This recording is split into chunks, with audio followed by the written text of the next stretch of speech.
one thing that people wanted to always know about you is your music process, how you make music, when you sit down in the studio, what goes on in your mind, how do you approach making music? So first of all, for me, it's all about the context before actually starting making music. So I would say like for me, it work a lot end of the morning and during the afternoon for simple reason because for me like I don't have distraction. So everybody is, during the week is mostly at the daily job or the daily work, you know, and I need a lot of light in my surrounding as well. That's why I get creative.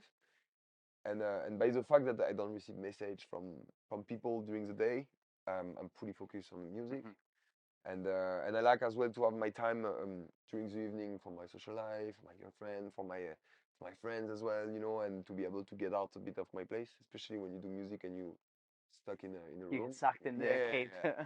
So yeah, for me it's about the context of it and like that's the first step, you know. So like I like to feel good. I like to feel with a lot of light, to feel awake when I do Yeah, music. So that's the first step. yeah.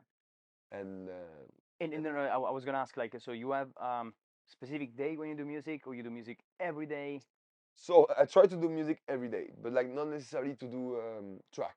Okay. So I love to create stuff without necessarily make a with the plan of making an EP or a track. But like for example, if I'm planning to do a big project like an EP or LP, I like to Hmm. take my time before starting it and think about like a concept before before building it, and instead of doing individual tracks. Hmm. But the fact of like producing every day for me, even without the stress of how I have to do an EP, I have to do an Yeah. LP, it entertains myself, my brain to constantly create, and then I use this material that I talked about a few times in interview and masterclass. Is like I love to record everything I do. Yeah. So for me, even if I approach like and start doing music without the idea of doing a track, I'm not wasting my time because Yeah. I'm creating material that later are gonna be useful, Yes. like to make actually maybe a track or something else. You know, I love to create sound in general. You know, Yeah. every day if I can. And something I read also in other interviews is that you talk a lot about discipline and like this fact of like Yeah, putting yourself into music every day. yeah. Is there any long-term habits that you have built in your music career to make sure that you can do this, constantly? So it actually started during lockdown Hmm. because I was a bit anxious about like the lockdown, what I'm gonna do. I cannot go out, and I'm somebody that really like to be active socially. And so like, okay, I'm gonna Hmm.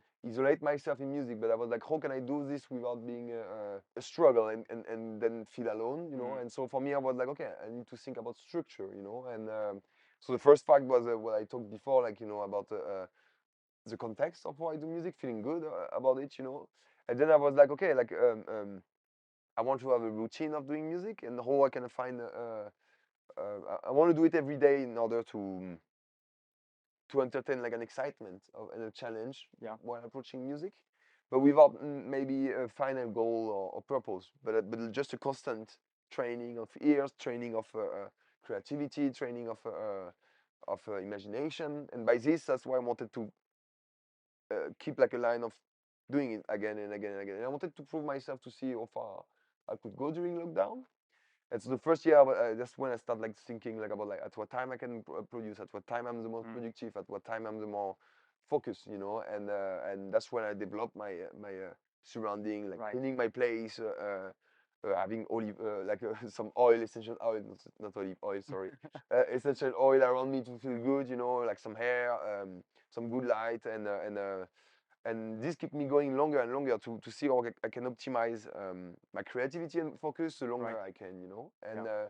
this is what I call about discipline because I feel that my creativity, at least Yeah. for me, came in tandem with how I feel in my life, you know. Right. So if I feel down, if I feel stressful, if I feel overwhelmed by something, my creativity will be completely Yeah. unbalanced, you know. So I'm gonna be distracted by I forget to do this, or I need to take care of this, or I Yeah. need to do this, and then of course like I'm gonna do music with frustration somehow, Yeah. you know, and I feel that this is not the right way to do music. So first, like for me, like when I call about discipline, is about making you sure that you can do music in a safe mind, in a clear mind, in a good environment, that you don't have anything to do else, you know, no pressure, and then just sit down and have the pleasure of doing music. Yeah, You know. and for me, it's super interesting that this came out of lockdown, which Yeah, was a stressful moment. It was it was my little paradox, but it kind of saved me a lot. Right. At least the first year. Yeah. Second year I've been a bit more tough, but like the first year, when it happened, basically for me was like, okay, like we have this scene that is inaccessible because you have to be a DJ, because nobody was listening too much of release anymore, because there is too much people, too much content online, and there is huge figure who control the scene, and you to get in is like either you have a big label, the but gatekeepers. yeah, exactly, and before, to access to a big label, you could not be, if you don't release anything before, so it was kind of a trap, you know. And the same kind of people were releasing on the big label, it was controlled, you know, apart if you got lucky.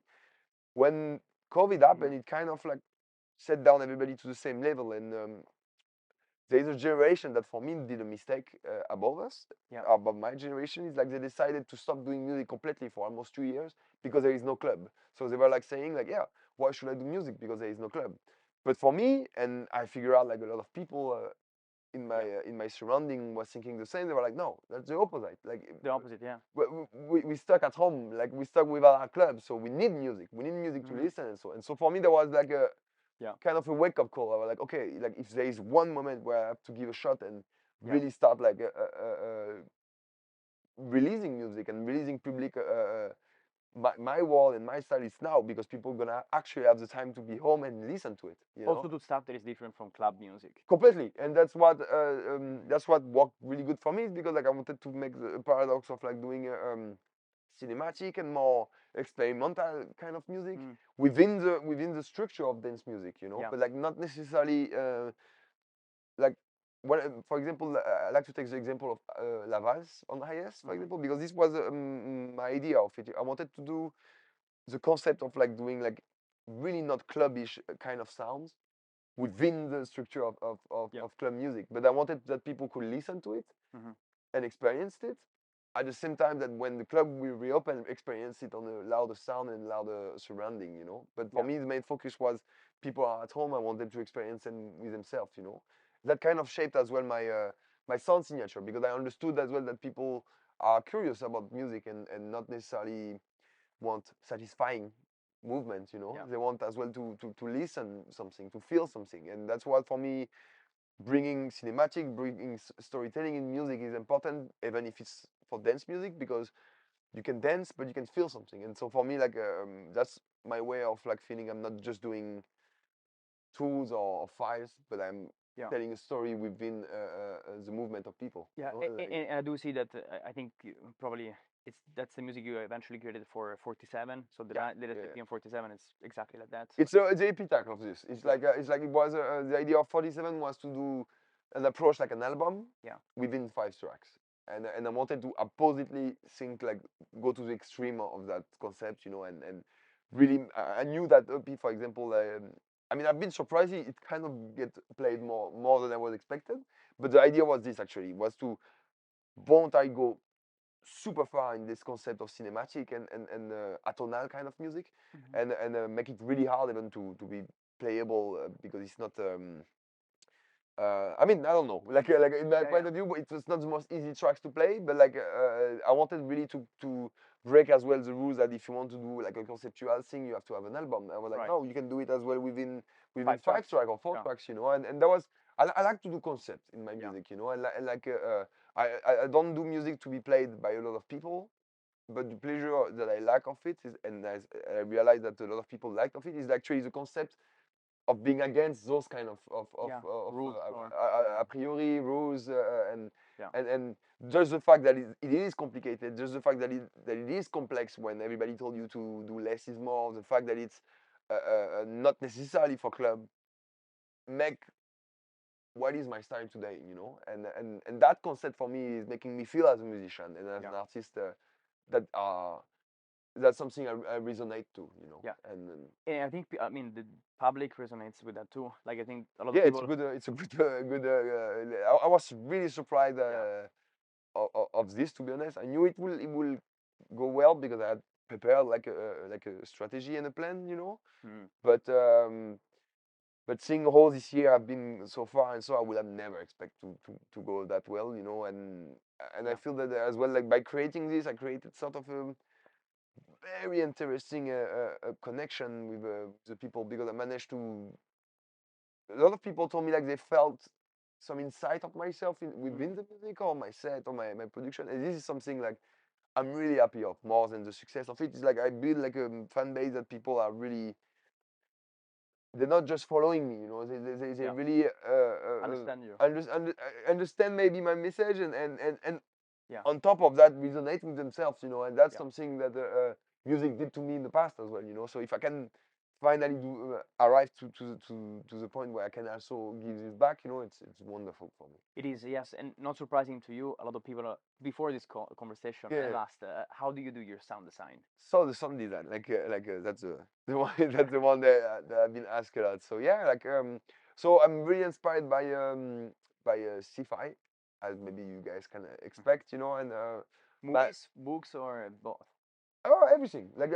So there was like this writer, for example, called Alain Damasio in France. He did La Horde du Contrevent, and it's beautiful books as well, like super dystopian as well, like similar to George Orwell as well. I like dystopia as Yeah. well, and movie, of course, but not necessarily a movie like Star Wars, or more like Interstellar, or like Brazil. This kind of like completely dystopian, near to reality, Like, yet absurd in yeah. a concept, you know, like a completely separate universe. I love this concept of it, and so Interesting. like in my sound design, I always try to create sort of like a feeling of organism, you Mm-hmm. know, like, and this came because I was pretty obsessed with Alien, Yeah. the movie actually, Very good. and the biomechanic art of J.R. Orwell, and no, not J.R. Orwell, H.R. Giger, sorry, Okay. and he created like this architecture and kind of drawing, which is an architecture within an organism, you know, and this really like inspired me a lot, and I try to do this kind of with my music, you Mm-hmm. know, created like I like to describe it as insect and stuff like that. So for first of all, like I'm trying to put this in my mind. I'm like, okay, Yeah. I want my sound design to sound like little creature, an insect, or an organism, you know, and um, and if we talk about the technique itself, like I love to record a lot of sound. Mm. So can be everything, you know, like recording like a conversation, or just a drop, just feel recording, put it in Ableton, and work with pure raw audio file, Right. changing the pitch. Ableton is amazing for that. Like destroy it, re-record it, reuse it, re-record it, reuse it again. Like just constantly go as deep as I can till I find like a sweet spot, you know. And it, yeah, it's a bit fun. It's Yeah. really fun actually to do. It's like Yeah. I don't have really specific rules, but I'm like destroying the sound as much as I can till I get one sweet spot. Sorry, Right. and then I go on Yeah. with that sound. And in terms of your studio setup, like you spoke about that before, but like basically you mainly produce with your laptop, right? So Yeah, it's everything in the box, almost everything. yeah, You do have a drum machine. You're thinking about other options, right? But then, so your process when you record stuff is you go out with a Zoom, for example, you yeah. record it, pass it onto the computer, and then from there you process everything in the box. Yeah. So I have different approach, you know, like, but like I try to bout some drum machine as well, but it kind of slowed down my workflow, Yeah. and because I created like a very specific workflow within Ableton, within my Mm-hmm. computer, to have a control of everything, and really I never stop the sound, so I constantly go on and try to process the sound in live and record it non-stop, and so I realized that drum machine, and for now Yeah. it doesn't resonate with me as much as working with pure sound doing it. Mm-hmm. But like for example, with a field recording, I can record like a train passing, and by this I'm gonna say, okay, with that one specific sound, I want to find a sweet spot to do a kick. I want to Right. find a sweet spot to do to I'm gonna warp it and like extend it, and then this is gonna become like my atmosphere. So I'm gonna Mm-hmm. sculpt it with other effect as well. You know, I love to sculpt sound like this. You know, like building like very simple sound, change it, build some effect, and sculpt like a raw source Right. around it to create new possibilities. You know, Yeah. Yeah. basically, and this is like this is really what works the best for me. You know, and not that I'm against machine, but every time I try, it doesn't work for me yet. Yeah. And maybe as I mentioned you before, like I would maybe try to build a modular system, which because the fact of adding module by module is actually really similar to what I'm doing in Ableton by just simply create a system of sound and scripting it. Yeah. So that's where it would make sense to me. But everything for now is like focused on my computer mostly. Yeah. And I read in the recent interview with Playful Magazine that you do a lot of visualization now. Yeah. Yeah. Is that something you use like a visual aid, for example, you draw something, or it's more like you imagine how you want whatever the atmosphere? Like the answer is actually the question is like basically like I Yeah. can draw something, but like for example, I'm gonna sit down and I'm gonna say, I'm gonna take again the example of Lavals, okay? Like so IS asked me for a track, and I was like, okay, what I want to do. I didn't knew at all what I wanted to do, but I was really inspired to do music. So I was like, I'm gonna first think about a name. Yeah. I was thinking, listening to music, and then La Valse, which means the waltz in France. It's a word that I always really loved, and I was like, oh, that's a powerful word by itself, you know. And there's a lot of concept around it. So that's the first time I did this training. Is like I sit down and I'm like, I don't know what I'm gonna do, but I'm gonna think up of La Valse. So I write it down in the paper, La Valse, and I had like drop it there, you know. And I just start doing music. And every time like I was like having a doubt, I was sitting down, reading the paper, continuing. And by doing this, actually, like I got super inspired and like it created like actually an aesthetic without not within a style, but within a feeling, you know. And that's when I understood that it was a new way of creating, you know. And then I tried to expand it, you know. So I was listening to music. So I love to listen classical music, for example. So I was like, of course, like I can listen to Vivaldi, but I will never be able to do some Vivaldi. But I was like, how can I get inspired by Vivaldi? Right. You know, without listening it like, oh, how did he do this? You know, no one can do that. So I was like, okay, listen to it. What it makes you feel instead. Yeah. And that specific feeling, I was keeping it, opening Ableton, and I was thinking, I don't know what I'm gonna do, but I want to feel this. Right. And then eventually your technique helps you interpret that. Of course, you know, but like, but sometimes it kind of helped me as well because like I was arriving to a point where the technique took too much space comparing to the creativity, and I wanted to find a sweet spot between like a balance is between both because I was like if I go too technique, it will lose the soul of a piece of music, you know. And so I was like, I need to get rid of the technique a bit, you know, and get back to what I call being naive. Is that something you have when you start doing music? That's super interesting, yeah. That's why I like to say sometimes when I was doing masterclass, like try to remember when you start doing music the first 3 months, most of the time you had terrible techniques, but you had crazy ideas. Yes. And like for me, it's funny because after 10 years, like I'm trying to get back to this step of mind, you know, like of naivety. Yeah.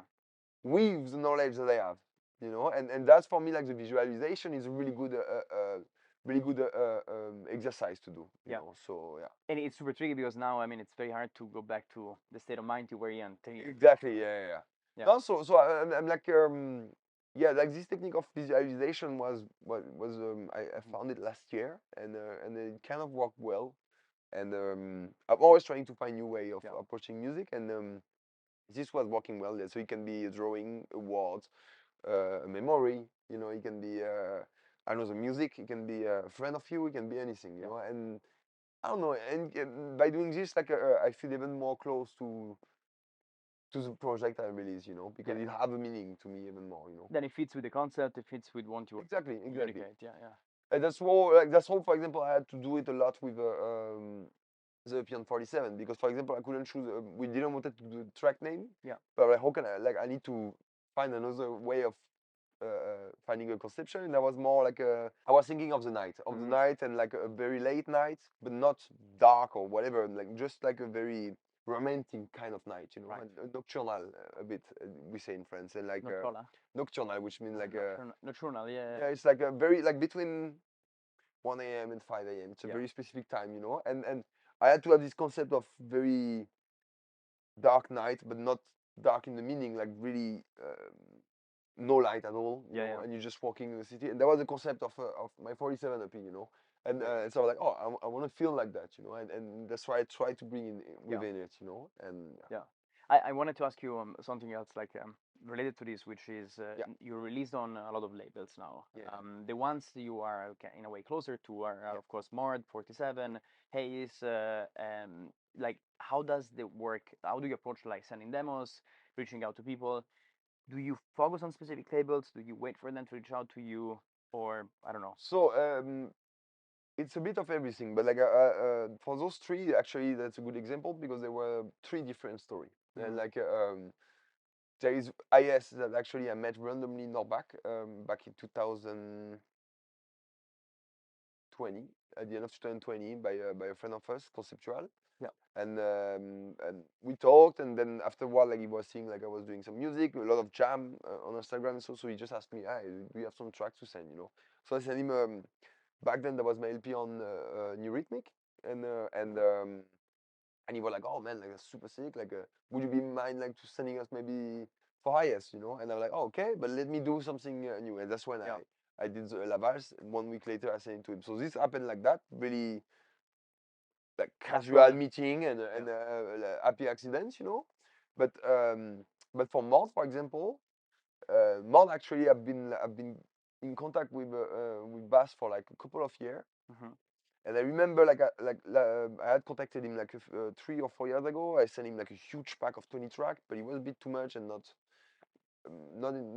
right for the label at that point. So, but he told me we keep in touch, but like this is not yet there. So, Yeah. like, all right, fair enough. And so then I remember like Bass, I was like doing some tracks for myself and for another label initially. And the other label said like, hey, it's really good, but it's not fitting. So ended up like with 25 tracks, and I didn't knew really what to do. And then I was like, oh, really listening to it again. I was like, actually, Maybe. it make Yeah. actually more sense if I send it to Basma for more. And I sent it, and the next day he told me, yeah, actually that's I like it. that fits. So Yeah. and for seven was completely different. He received a promo from IS years ago, and he was like, "Oh, do you have maybe some track to send me?" So he contacted me. So that Really was cool. like really like the three difference. Yeah. But I would say at the beginning, it's always good to send demo Yeah. because to reach certain level, either you need like a special connection with people, which makes sense as well because when you want to work to people, like they intend to work with people they are close to them. I think yeah, sending first like the demo is great, but you also have to. I think you also have to be out to meet people. You also have to not necessarily only focus on the mail because it Mm-hmm. can work. Of course, it did work for me at some point, but like it's really hard. People like most of the label you really dream of receive 400, 500 Yeah. demo per day. And to be honest, like most of them actually like don't even listen to all of them. They just listen You mostly can. the close friend or like and they recognize the name. They open this one instead of Yeah. the for the one. So I'm not saying it's impossible, but like it's a reality we need to be aware of. So yeah, the demo used to work a bit less today, and I think like more now it's more about like creating contact with people so they can put like a face to Yeah. a mail. And but I have to say I found like a new way of doing it, like people releasing on Bandcamp, for example, which is a new form that Yes. before didn't had so much power, and now you can release a really good EP on Bandcamp yourself without a label and make yourself known like that. So yeah, for me it worked like the old school way, Yes. but Mm-hmm. it was a hard way to be honest. Yeah. And and It's and always. I feel that I've been lucky, like to be Yeah. there at some situation and happy accidents. Yeah. I mean, you try, then after accidents, you go out, you meet people. Eventually, someone will notice your music because you are putting the music out there Yeah, yeah, in different means. as well. But I think it's like a mix of everything. Like you're Yeah. gonna pull out your music maybe on smaller label and so, and they're gonna receive the promo. They're gonna be, oh, okay, and then maybe you're gonna go Yeah. out and you're gonna meet him. Oh, actually, that was you that did this. And then Yeah. you're gonna maybe have a discussion and you're gonna like this. And slowly and slowly, like people remember you, and it create a little network around yourself. Yeah. And this can help, for example, sometimes to uh, to bring the luck, let's say, Yeah. like You create your luck. exactly. Like Yeah. you need to be lucky, but you need to make it happen the most often you can as well. And Yeah. not looking for it because that's not honest. But like you also need to help to help yourself with all the tools you have, and like try to make your music heard, and you have plenty different way nowadays, you know, and eventually if you get lucky and you really believe in your music, and a big label listen to it, they as well have enough experience to know when an EP is special or no, and they can say, okay, pick up on it. we want this one, you know. Yeah. And Yeah, and this is a very good segue on one question I wanted to ask you is you always write the goal is nothing, the movement is everything. everything. 2 years ago, when I was doing a Bernstein, like a German philosopher, and I read it like a few years ago when I was doing a little introspection with myself, and this really resonate with me, because when I moved from Paris, for example, it was already 5 years I was doing music, and the scene completely changed there. Not gonna say that it went bad or good, but that kind of become not my taste, let's say, and I wanted to see something new. So I went to Berlin to isolate myself somehow. But by arriving in Berlin as well, I got kind of overwhelmed by not the competition, but the amount of people, like the system that was already in place in there, you know. And I was like, okay, like, so I have my dream. I realized it's gonna be a bit harder than I could imagine, because I was a bit naive. But at the same time, I was like, you know what? Like, let's just not think about like how far you're gonna go, but just do it now. Yeah. Just do it now. Like, just do a maximum you can now, as good as you can now, you know, without thinking where it's gonna bring you. Have a strategy maybe, but not a final goal, you know. First of all, like, I'm appreciating the moment I have right now, you know. So I'm like, if I achieve something, I'm not gonna think of the next step, because I'm achieving it now. So I enjoy it now. Yeah. When this is over, I go on from right now, and I go on and I go on, and then walking that way, especially now that my career is going up and going up, I'm not always thinking of like, oh, what's next step? What's next? What can I have? No, Right. no, because then then you can first lose yourself, lose your mind, and as well, like, then you're gonna miss a lot of pleasure you can have already now. You know, that maybe that what you achieve now was a Completely. dream 2 years ago. Yeah. You know, but maybe today, because you achieved it in a way, it became a bit less crazy. But 3 years ago, that was a dream for you. So you have to also enjoy the moment now, you know, without thinking, and then you adapt yourself. And that's why, like, I love this meaning, because you can apply it to so many things in your life. It's about, like, for me, it's about adapting yourself to your level, your knowledge, and so, but without losing your humanity, and enjoying like what you got now as well, you know, like the pleasure of actually doing it now, you know, and being present, just being in the present moment, apart of constantly rushing what I can have next and next, or what could I have done, or what will have done, you know, just being there, you know. And I think that's something with our generation as well, you know, like we are a generation, like, we don't believe in retirement anymore. I mean, at least I think in this room we all agreed on this, and like, so we kind of, I had this talk with a friend. We had this rush of, like, this golden rush of, like, yeah, we have to make it before everything. But then I was like, okay, yeah, but that's not what if you don't, you know? And like, what if you don't? So that means you're gonna have all your life trying to get it, and not enjoying it, and then you're gonna Just die. postpone happiness. You're gonna die, try it, For you know. sure. So maybe you're not gonna feel sad about it. Yeah. But you're gonna miss as well, like, by trying it. Maybe you're gonna have a lot of beautiful moments in your life, and you just waste it, you know. And before I was more in the state of mind, I'm like, no matter if it's work, I'm gonna die trying. But then I was like, no, no, no, it's not working like that. Like, okay, you're gonna do this, but you're gonna enjoy as well on the way, you know. And that was the concept that resonated with me. Like, the goal is nothing. Yes. The movement is everything, because that's what you do now that's gonna make happen later. Yeah. Don't think about what's gonna happen later, because if you scare too much of what could happen, of what will happen, you either like gonna be restrain yourself, either you're gonna become lazy and dream and not doing anything, you know. So better, like, just saying, like, this is the direction I want to do, this is some ambitious I have, but this is not the final goal, this is not the final thing I want, because what happens if you get there? Yeah, very true, and it feels like it brings balance, you know, between as you were saying, like, between, like, being driven, doing the work, showing up in the studio every day, but also appreciating that, you know, this gig that I have tonight, or What's this, really nice, it was nice, and but by doing that, it's like a kind of a balance to kind of be always driven. I mean, like, this determination of going more, going more, going more, going more, like, progressing. I want to learn more, and so, and which I find is really good, you know. But without losing as well, like, you have to be constantly driven, but without thinking that now it's not good. You know, like For sure. I want to have more, but it have to be optimistic. You know, Yeah. or it don't have to be like it can be double sword. You know, so either you think this and you're gonna be unsatisfied constantly of what you're doing now. Either you're doing this and you're like, oh, I did this, but now I want more. Like, you know, more, Yes. but still appreciating what you got now, you know, Yeah. and that's a balance I'm trying to keep like this.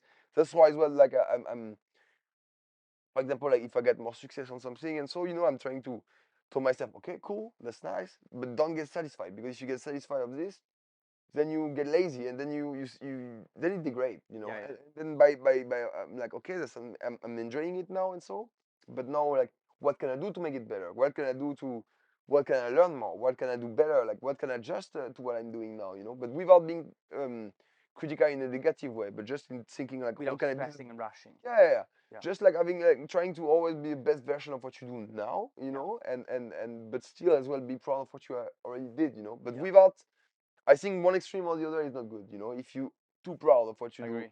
you get stuck and Yeah. eventually you go down, and then that's Yeah. not good. And eventually, like, if you're too obsessed about only progressing, you don't enjoy. Having both is what I'm trying to reach, you know. Yeah. Which is a great, it's a great spot to have. Yeah, yeah, yeah. Yeah. And Very inspiring a lot for a lot of people as well. And I do feel, for example, Berlin, at least in my life, has brought a lot of this balance where you yeah, enjoy more the moment. Well, you can keep pushing for whatever you want. yeah, yeah, And it's still fun, you know, to have both. So let's talk about Berlin and balance in Berlin. And I know yeah, yeah, you are very vocal about that too. You enjoy the city. yeah, yeah, You yeah. found your balance here as well. I think you and I probably met in Berghain at some point. Yeah, yeah. Right I speaker. met a lot of people in Berlin, but like, Yeah. but yeah, but like, yeah, you know, I'm a very active person, you know, and like, but I'm also a nerd, and I love it, Yeah. but I also have obsessed with the club, the dance floor. I'm obsessed with the dance floor. That's why I became a nerd, Yeah. like in music, you know, like because I was so obsessed with the dance floor that I wanted absolutely to learn how to do this, you know, Yeah. and I eventually created this other part of me that are super nerdy with music, you know, and I love both people, you know, and but like for me, you know, like the club have been kind of like an escape when I found them like a few years ago, and and um, and I love the movement of people, and I'm somebody as well that I love to feel the music. I love to I love to meet people, but I love as well like being on the dance floor and like dance to it. Like I love the creating this. I love like how ancient it become on the dance Yes. floor, you know, and Berlin have this thing of like, especially in Berlin, like Berlin have this kind of like parallel universe that I really love, you know, and it's kind of dangerous because you can lose yourself in it. Very much. But I love it for that. Yeah. The thrill of like being in a place where you are so on the edge of it. I think it's maybe one of my kink, you know. But like I like to feel that this place is not the safest environment I've Yeah. ever been, but I like it.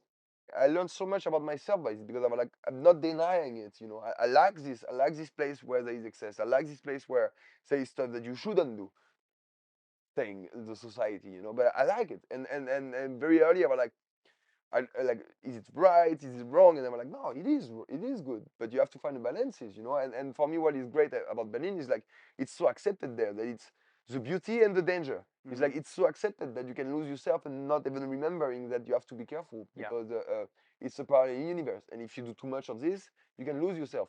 And but having the possibility to have like a very typical, normal cocoon life in Berlin, you know, and Yeah. having your coffee, having your brunch, and so, and being super calm, living that life, you can have it, and having the choice whenever you want to have like the catharsis of the clubs, Yeah. you know, like literally, like the absurdity of the club, Days. it is absurd. It is absurd, like, Yeah. in a lovely way, you know. Special Berlin and club absurd. culture is completely absurd, but I love it for that Yeah.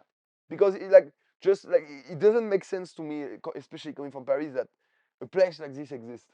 It's amazing. Yeah. And It's incredible. but I love it. You know, Yeah. it's like wow, it is super dangerous. It's sometimes super unhealthy, but I'm like, oh God, I love it Yeah. so much. It's like walking on the edge of the mountain, and Yeah. you see the lava, yeah, underneath, and you're like, fuck. And you feel that people feel Yeah. the same. You know, it's like you all we all there. Ah, you already there. Like yeah. But you Yeah. know that lineup and this and that, and then for, as long as you can have the balance, I think it's great, and it's important It for is. Yeah. human being as well. You know, it's like memories, you know, as well for us, you know, And I love this about Berlin, you know. Memories, a lot of inspiration, a lot of friends, a lot And of you learn people. about yourself as well, Sure. you know. Like you learn about like your self-control, you learn about like your experience, you learn to find yourself, you learn to understand what you want, what you don't, and this is for me what I found like priceless with the with this scene, you know, like and in Berlin it's like predominant for that. I learned so much about like opening yourself, like opening yourself from the king, from the other, opening yourself from some from sexualities, from the, you know, and I learned so much from it, you know, and that was for me. It's like even more than just music. Yeah. It's like it's a pure community, you know, and like that reach so many people around the world that get extended, you know, and in Berlin it's really special to me. It is really special. Yeah. Leo, this has been an inspiring chat. Yeah, Really enjoyed, always enjoy spending time with you, and yeah, that was it went super quick. yeah. So like I was inspired again today. Yeah. It went super quick. Thank you so much. Thanks to you guys like for having me, and it's a pleasure on this beautiful sofa. Exactly, Like offered sorry for by my our throat. friend Jean-Philippe. Yeah, like shout out to my man Yuri in the cam behind, and And to shout out to JP. you guys and to JP in the back.